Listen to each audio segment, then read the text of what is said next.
So here I am. It's early, 9 o'clock, Saturday morning. Just kind of came down here because my sister said that she lived next to an old mill. So I thought I'd come down and take a look at it. And as you can see, here is an old mill building for sure.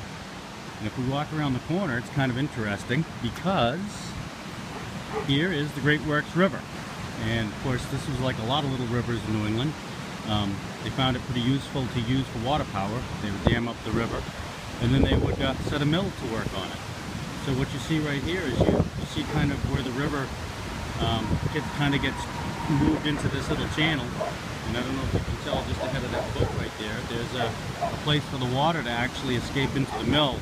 So in this case, it's turning a turbine. Believe it or not, this still actually produces electricity. But you can kind of see some of the mechanisms in the gear. And this is how they'd control the flow of the water to make sure that the turbine didn't spin too fast. Obviously, if they took the power of the water from the dam, it would be way too strong. It would make things go out of control. So at one time, I'm sure that this is where the water wheel used to be. But of course, when technology improved, so did the mill operations. And so what you have in there is a turbine spinning probably pretty quickly. Anyway, they could control how much water would be introduced into the turbine by the means of that little steering wheel up on that gear and that mechanism.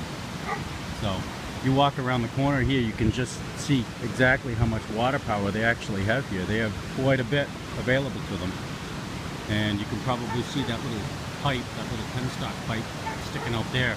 And that takes the excess water after it gets used and disperses it back into the river. So that's pretty cool. And as you can see, the old mill house where my sister lives is right there. That's probably where the offices were that helped operate this mill. But there's the mill. A lot of mills like this in New England, and this is just a really cool little example of one of them.